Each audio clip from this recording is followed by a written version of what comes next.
Welcome to Lesson 1 of the Nelson Nash Institute's IBC for Consumer video series. In this lesson, we want to give you a background of who we are, how we got associated with Nelson and became board members of the Institute, and also share some personal anecdotes of our relationship with Nelson. First of all, Nelson Nash is the developer and discoverer of the infinite banking concept and the best-selling author of the book Becoming Your Own Banker, which has sold thousands and thousands and thousands of copies since it was published in the year 2000. Infinite banking, simply put, is privatized banking at the you and me level to reclaim the banking function in your life using the permanent cash value whole life insurance policy as the platform. Let me give you a quick introduction of who I am and how I got affiliated with Nelson. You might be surprised, but I am his son-in-law. We did meet in 1979 under unusual circumstances. I met him 2 days before my wedding to his daughter, Kim. We had a personal relationship for many years, and I consider myself his guinea pig for IBC because I did buy my first policy from him a day after I met him and a day before I married his daughter. In 2000, I started working with him informally and helping him develop his PowerPoint presentations for his IBC seminar, which he gave throughout the country to many, many, many insurance agents. In 2004, I formally retired from the United States Army and started working with him full-time. At that point, I was his administrative assistant and did much of the background work in order to free him for lecturing and further writing. In 2005, Nelson and I started the IBC Think Tank, which is our annual event for IBC practitioners and invited guests. In 2012, we started the Infinite Banking Institute. At that time, Nelson, myself, Carlos, and Bob were the board of directors. After a year, it was decided that the Infinite Banking Institute was not a good name for our entity. We wanted to give honor to Nelson and maintain his legacy, so we changed the name to the Nelson Nash Institute. And that was about 2013, same year that we introduced the IBC Practitioners course. Carlos, can you share with us briefly how you met Nelson? Well, that's an interesting story for me, actually, because it was unique. As I've already mentioned, I'm a business owner, and I happened to be in the office of a businessman, and I looked across his desk and I saw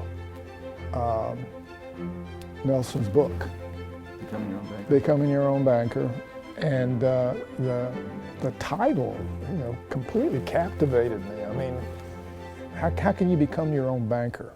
But here was a book that was professing to tell its readers that you could actually do that. And so I asked the business owner about the book. He said, I don't even really know what it's about. He said, yeah, if you want it, you can have it. So I took the book, I took it home, and I started reading it, and I was captivated by the book. I'm not saying that it was easy to understand, because it wasn't. On one sense, he was talking about life insurance, and on another page he was talking about banking, and so I didn't know which one it was that he was referring to. What was he talking about here? Later, I found out that at the tail end of his book, he had his address on there, and that he lived in Birmingham, Alabama. That's just a few short hours away from Nashville, where I live. So picked up the phone and called him, and he himself answered the phone. And so we had a pleasant little conversation there for a few moments, and I asked if I could come to Birmingham and meet him. And he gladly said, yes, of course you can. And we set a time and a date. But that was my first exposure to Nelson Nash. There was an interesting story after that. I'll tell you about it another time, but that was my actually first time of meeting Nelson Nash. Thanks, Carlos. Bob, can you tell us how you first met Nelson? Well, sure. So my background is I was an academic economist, and actually I was going around the country with people associated with the Mises Institute, giving lectures to the public, warning them about Federal Reserve policy, how that had contributed to the housing bubble, and just trying to wake the people up to that element. and I was a member of what was called the Austrian School of Economics that, of course, Nelson was also a fan of. And then I was in Nashville, Tennessee, and I got contacted by Carlos, actually. He was the one who introduced me to IBC, and what happened was Carlos was using a study guide that I had written, a study guide to a book by Murray Rothbard, because Carlos had been working on a PowerPoint presentation. He was going around at the time giving presentations to commercial bankers, explaining how fractional reserve banking worked and why that was such a problem. And I thought that was kind of a reckless thing for him to be doing, but turned out they were grateful. It's just we had no idea we were doing that. This is interesting stuff. And then at some point in the relationship, he gives me Nelson's book, Becoming Your Own Banker. So tell me what you think about this. And I read it and I thought, oh, this is a charming man and a lot of wisdom, but there's like 6 things wrong with this. But because Carlos was so sharp and such an astute business person, I thought, I'll give it a shot. And I didn't want to hurt his feelings. And then the stumbling block, and Nelson heard me say this many times, the stumbling block was I didn't know how whole life worked. Even though I had a PhD in economics from a big university, we never learned that kind of stuff. And so the more I studied IBC, it was like, oh, you know what? There's only 5 things really wrong with this. And then after a while, there's only 4 things wrong, because now I understand what Nelson meant. And then after a while, after the last thing went, I was like, how come everyone's not doing this? A bunch of idiots? And so that's the way it progressed with me. So the first time though I actually met him, I think I was a speaker at the think tank that you guys held. You had me as like an after-dinner speaker. I think it was in February of 2009, because it was after the financial crisis had hit. And that's where I saw some of Nelson's seminar, and that's things took off. And then what ended up happening, how I came to be on the board of directors to work with you guys more closely, was Carlos and I wrote our book, How Privatized Banking Really Works.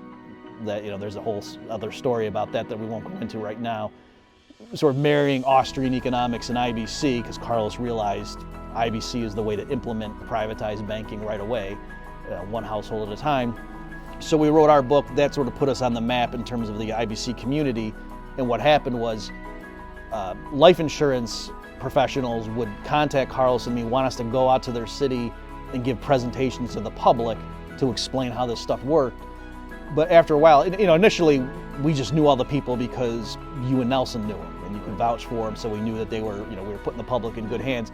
But as this thing grew, we realized at some point we're not going to know who these people are that want to hire us.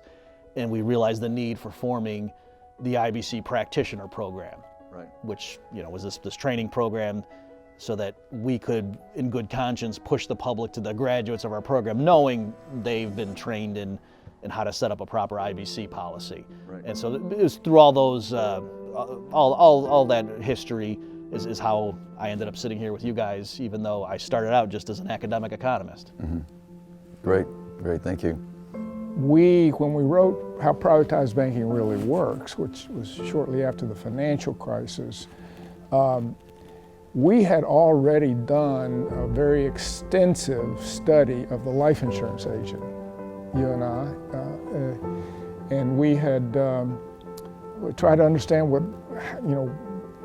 what the life insurance industry was all about. Neither Bob or I were life insurance salesmen, and so we didn't really know specifically what was involved, that Nelson kept talking about in becoming your own banker, what kind of product to use. But we did the legwork, and we visited with many of the life insurance companies, or the CEOs of those companies. They let us speak to a lot of the investment officers of these firms, and they would explain to us how they would invest their assets in order to provide life insurance. And we read all the textbooks that are available to understand. And when How Privatized Banking Really Works came out, it was a hit, because in that particular book we were talking about how to integrate Austrian economics with the infinite banking concept. So we gave audiences the first introduction to what the infinite banking concept was, and we started receiving a lot of calls from, guess what, financial professionals that wanted us to come into their city and give talks, and so we gladly did it at first. I mean, we were going out almost every week And we noticed that these financial professionals that would hire us to come in were loading up the room with all kinds of people. We didn't know who the people were. They were clients, or maybe it was other financial professionals. We didn't know. They all seemed to like the concept of IBC, and we started getting the impression that they were selling to these people that they were inviting what they were considering to be IBC. But Bob and I didn't know what they were selling. Right. And so we started realizing that surely there was a problem, and we started seeing some things come out. The idea, as David said, the idea of securing a place for the infinite banking concept to expand properly was to put it into a platform of a course. Right. Yeah.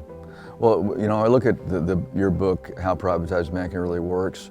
What, to me, the importance of that book was it, besides, obviously it linked IBC to Austrian economics, but Nelson's focus was on the typical American family, okay, and how they could control the banking function at the family level, control the 34.5% of the interest that's flowing out one way. So it was focused on how you, as the individual, can control your cash flow. Okay, what privatized banking brought to the table, in my estimation, it talked about the national economic level with fractional reserve banking, on how because that's a plank in the sound money platform, right? And so it expanded that, and Nelson was thrilled, okay, when you guys put that book together, because he knew that and he supported it 100%, but he never put it down in word, in ink. Yeah, and I think, as we sit here and reminisce about why did we form the practitioner program, there we were sort of attacking this problem of, oh gee, there's a lot of people out there claiming to know IBC. That's, in a sense, kind of what we're doing now with this video course for the consumer, that there's a lot of stuff on YouTube, people, life insurance professionals putting out videos purporting to show, oh, this is how you can use cash value, or they might even be using IBC terminology even though they're not affiliated with us.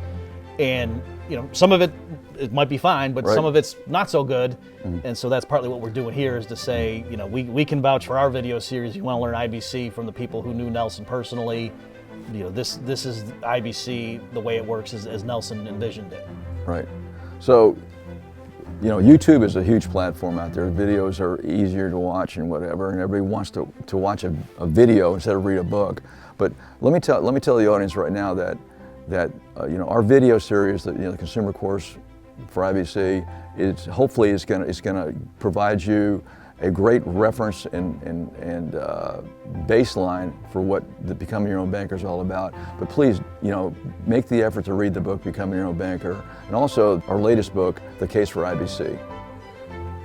Yeah, Carlos, we weren't concerned about the agents that we trained selling bad policies. We're concerned about all the references and all the resources that were flowing around the internet that agents were using, and they developed their own perspective on what IBC was about, and they're the ones that developed bad policies. So we're going to have 12 videos in this series, and as we said before, it's aimed at the American and Canadian consumer, and we want to give you a comprehensive, succinct knowledge of IBC.